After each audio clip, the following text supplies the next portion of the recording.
اور جواہرات کے ساتھ تولا گیا، وہ تاریخ کا حصہ ہے۔ اور جس طریقے سے بلوچستان کے قبائلی مشران نے، قبائلی سرداروں نے ایک جرگے کی صورت میں بلوچستان کو پاکستان کے ساتھ شامل کرنے کا فیصلہ کیا، میں سمجھتا ہوں کہ پاکستان مکمل ہی اس دن ہوا جس دن بلوچستان اس میں شامل ہوا۔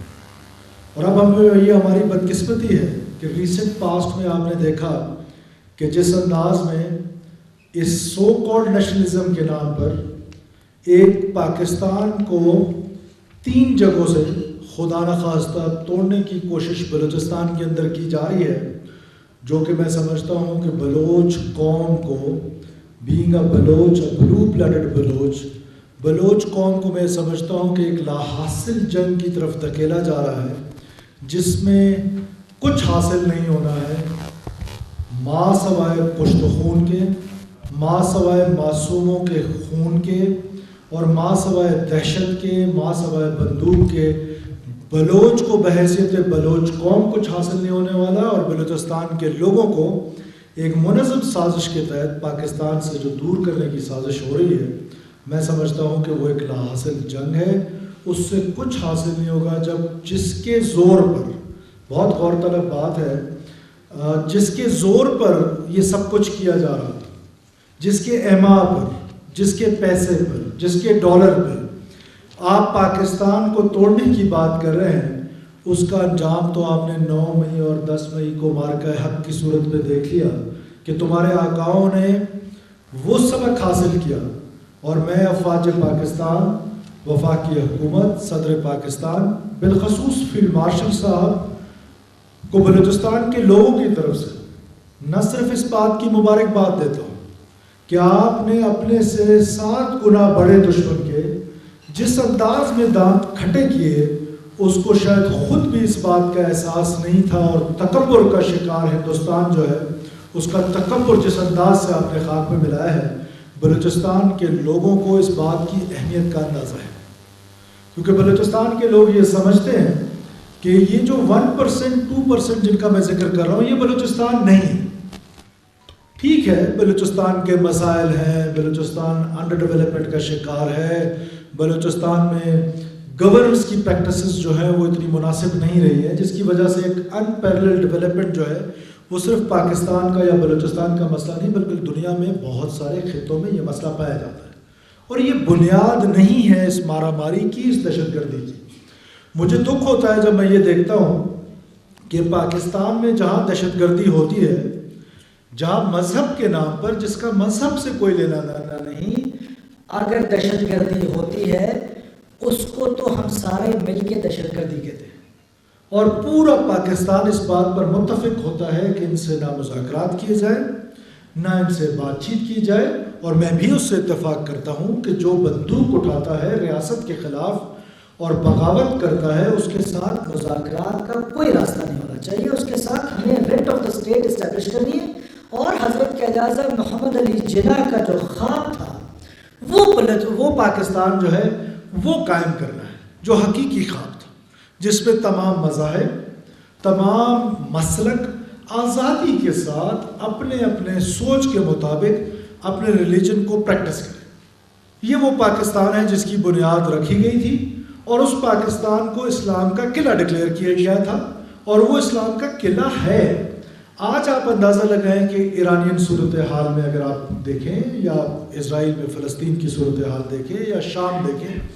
یہ وہ تمام اسلامی ممالک ہیں جن کے خلاف ایک منظم انداز میں ان ممالک کو ڈیسٹیبلائز کیا گیا، اور وہاں پر مسلمان آج بہت پریشان اور بہت تکلیفیں اور بہت ظلم و بربریت کا شکار ہے۔ ایسے میں پاکستان ایک اٹامک پار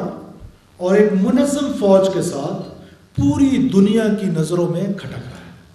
اب ایسے میں بہت ساری سازشیں ہوتی ہیں اس ملک کے خلاف، اور یہ سازشیں ناگزیر ہیں کہ پہلے دن سے آپ کی کریشن سے لے کر آج تک آپ ہمیشہ سازش کا سامنا کرتے رہے۔ کبھی مسلک کی بنیاد پر ایک فالٹ لائن شیعہ اور سنی کی ڈرا کی گئی، لیکن آج میں انتہائی خوشی محسوس کر رہا ہوں کہ اس چھت کے نیچے نہ صرف سنی علماء کرام، شیعہ علماء کرام، بلکہ ہر مسلک سے تعلق رکھنے والے مشائخ، علماء، بزرگ یہاں پر چھت کے نیچے اکٹھے بیٹھے اور یہ پیغام بلوچستان کے اس کانفرنس ہال سے پوری دنیا کو دے رہے ہیں کہ آپ اس فالٹ لائن کی طرف مت دیکھیے گا، یہ ہماری فالٹ لائن نہیں ہے، ہم سب آپس میں بھائی ہیں، مسلمان بھائی ہیں، اور ساتھ ساتھ جو ہماری اقلیت کے دوست یہاں پر موجود ہیں بلوچستان میں بالخصوص، ہمیشہ سے ہماری جو ہارمنی رہی ہے، انٹر ریلیجس ہارمنی، وہ مثالی رہی ہے۔ ہمارے ہاں بالکل محسوس نہیں ہوتا کہ کون کس مسلک سے تعلق رکھتا ہے، کون کس مذہب سے تعلق رکھتا ہے، یہ بلوچستان کی روایات اور بلوچستان کے جو رواج ہیں اس کے مطابق بالکل اس کا پتہ نہیں چلتا۔ لیکن بالخصوص میں اپنے اقلیتی برادریوں کا اس بات پر بے حد شکریہ ادا کرتا ہوں کہ جب پاکستان پر کرائسس آیا، جب پاکستان پر ایسی صورتحال آئی کہ داخلی ہو یا خارجی ہو، کہ جہاں پاکستان کے وجود کو خطرات لاحق ہوئے، تو ہماری برادری جو اقلیتی برادری جن کو منورٹیز میں تصور نہیں کرتا، میں اپنی صرف بات رکھنے کے لیے ان کو منورٹی کہہ رہا ہوں، ادروائز وہ منورٹی میں نہیں ہے، وہ ہمارے بھائی ہیں، وہ ایسی پاکستانی ہیں جیسے میں ہوں یا کوئی اور ہے۔ انہوں نے کرائسس میں ہمیشہ پاکستان کے لیے بلند بہنگ آگے آ کر جس انداز میں پاکستان کو بچانے کی بات کی ہے، جس انداز میں پاکستان کی سالمیت کی بات کی ہے، یقیناً ہم سب اس کے متعارف ہیں، اور آپ کا بحیثیت وزیر اعلیٰ بلوچستان میں اقلیتی برادری کا، بالخصوص سینیٹر دھنیش کمار صاحب کا، کہ جنہوں نے جس انداز میں سینٹ آف پاکستان میں بلوچستان کی نمائندگی کرتے ہوئے پاکستان کی بات رکھی، وہ بہت ہی قابل تحسین بات ہے، اور پورے بلوچستان کے لوگ ان کے شکر گزار ہیں۔ اس کے بعد دوسرا فالٹ لائن جس کی طرف کوشش کی جاتی ہے وہ ایتھنک فالٹ لائن ہے، کہ میں اکثر کہتا ہوں کہ ہماری پہچان 1947 سے پہلے تو کچھ ہو سکتی ہے، 1947 کے بعد ہماری پہچان جو ہے 14 اگست 1947 کے بعد یکسر تبدیل ہو گئی۔ اب میری پہلی پہچان بحیثیت پاکستانی ہے، اس کے بعد پھر میں بلوچ ہوں، کوئی پشتون ہے، کوئی پنجابی ہے، کوئی ہزارہ ہے، سو اینڈ سو آن۔ تو بنیادی پہچان جو ہے وہ میری پاکستان ہے، اور پاکستانیت ہی میری شان ہے، اور پاکستانیت ہی میری جس کو کہتے ہیں کہ میری رگوں میں خون بن کے دوڑ رہا ہے۔ اور ہم پاکستانی قوم جو ہے وہ ایک گلدستہ کی مانند ہے۔ اب اس گلدستہ کو ختم کرنے کے لیے دشمن ایک سازش کرتا ہے، اور اس سازش میں ہم کو ایک فالٹ لائن کی صورت میں ایتھنک بنیادوں پر تقسیم کرنے کی کوشش کرتا ہے، کہ وہ پنجابی ہے، وہ بلوچ ہے، وہ پشتون ہے، اور پھر اس حد تک ظالم ہو گیا کہ جب اس کا یہ مکروہ چہرہ پاکستانی لوگوں نے پہچان لیا کہ ٹھیک ہے ہماری پہچان میں بحیثیت بلوچ، اس کے بعد بلوچوں میں پھر بگٹی، اینڈ پھر so and so and so آن، اسی طرح میری وہ پہچان ہے، وہ تا قیامت مجھ سے کوئی نہیں چھین سکتا ہے۔ جو مجھ سے خطرہ ہے جس میرے پہچان کی، وہ پاکستان کا ہے۔ اس خطرے کے لیے آپ کے خلاف سازش کر کے آپ کو کبھی پنجابی کہہ دیتے ہیں، کبھی کسی کو بلوچ کے نام پر، کسی کو پشتون، کسی کو کس نام پر، اور بدقسمتی سے اب تو اس حد تک پہنچ گئے ہیں کہ انہوں نے جو کلنگ شروع کی ہے، جو ماروائے آئین قتل و غارت شروع کی ہے، جو ماروائے بلوچ قبائل کے رسم رواج، تمام ہماری روایت کو توڑتے ہوئے جس انداز سے معصوم مسافروں کو پنجابی کی بنیاد پر قتل کیا جا رہا ہے، میں اس کانفرنس کے حوالے سے تمام پاکستان کو یہ کہنا چاہتا ہوں کہ کسی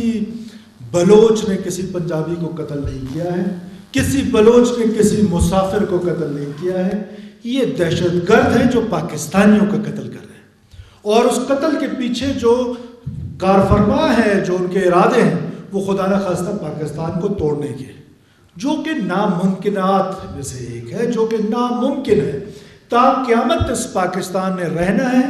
انشاءاللہ تعالی، کیونکہ اس پاکستان کی بنیاد میں ہمارے علماء کا، ہمارے بزرگان دین کا ایک بہت بڑا کردار ہے۔ اور آج بھی میں سمجھتا ہوں کہ جس طرح آپ سارے علماء اور مشائخ یہاں پر جمع ہیں اس میسج آف پیس کے لیے، اس استحکام پاکستان کے لیے، یہ وہی پیغام ہے کہ اس ملک کو تا قیامت کو انشاءاللہ معصوم لوگوں کا قتل و غارت کر کے اپنے آپ کو بلوچ کہتے ہیں۔ میں تو کم سے کم بلوچ کہلانے کے لیے آپ کو تیار نہیں ہوں، آپ صرف دہشت گرد ہیں، آپ کی پہچان دہشت گردی ہے.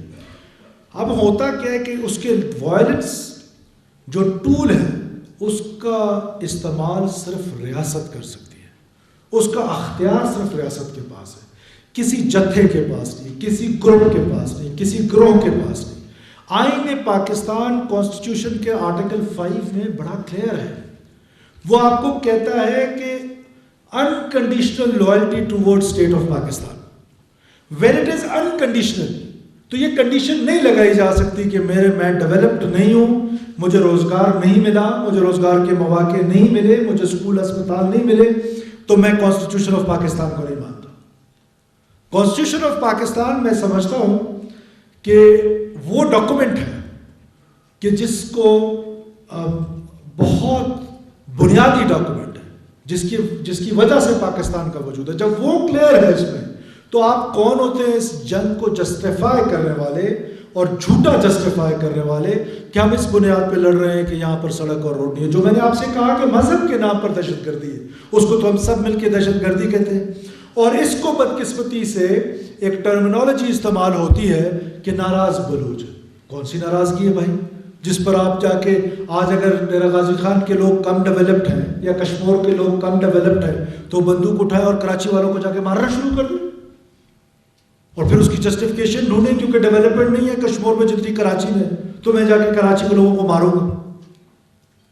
نہ دین اس کی اجازت دیتا ہے, نہ دنیا کی کوئی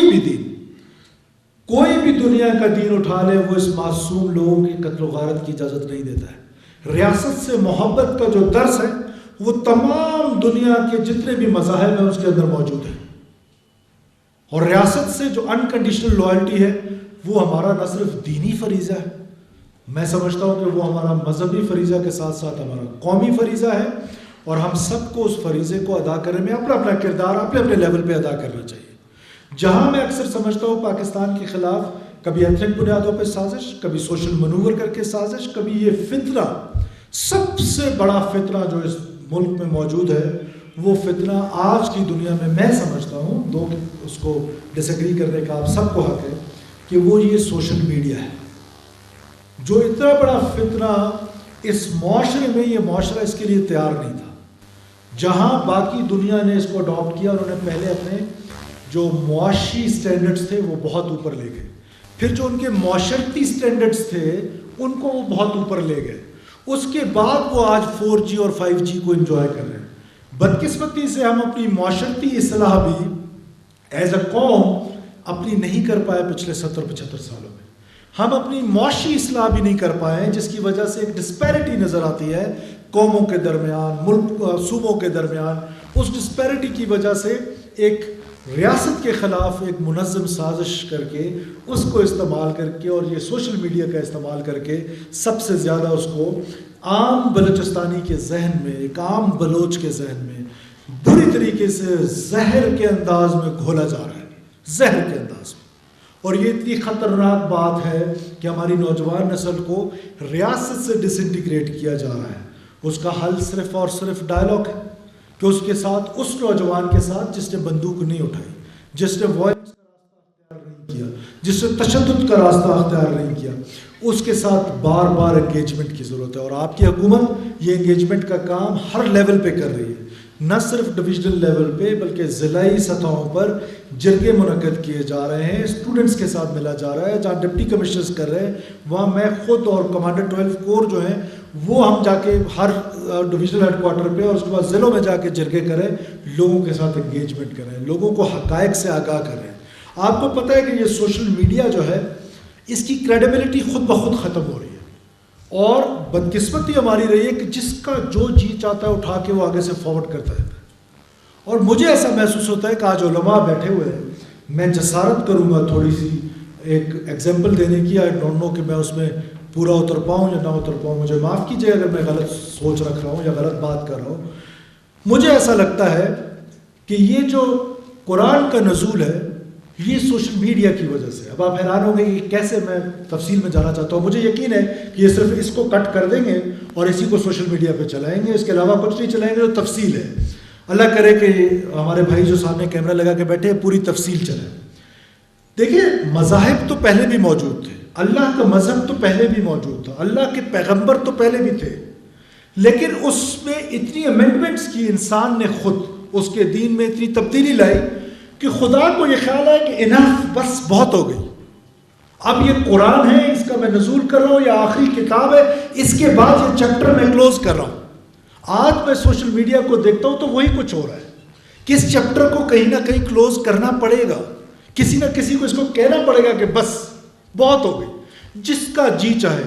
کسی علماء کا، سیاستدان کا، کسی بھی شخص کا، آپ اس کی عزت مجروح کرنا چاہیں، جو مرضی ویڈیو پوسٹ کریں، جو مرضی اس کی سیاق و سباق سے ہٹا کے بس چھوٹا سا کلپ لگائیں اور اس کے بعد پھر چلا دیں، پھر بغیر سوچے سمجھے پورا معاشرہ چل پڑتا ہے اس ایک چیز کے پیچھے جو ایک چیز چل پڑتی ہے، بغیر اس تحقیق کے کہ وہ جو کاذب ہے، وہ جو جھوٹا ہے، جس سے یہ الزام لگا ہے کسی بھی شخص پر، آیا اس کی کوئی میں جانچ پڑتال کر لوں؟ بس فارورڈ کرتے جا رہے ہیں اس فتنے کو، جو ہی ملا آگے شیئر کر دیا، فارورڈ کر دیا، میسج ملا آگے فارورڈ کر دیا، اور یہ پورے معاشرے کے اندر یہ بیماری جو ہے وہ بری طریقے سے پھیلتی جا رہی ہے۔ تو ہمیں بحیثیت قوم اپنے اپنے کردار میں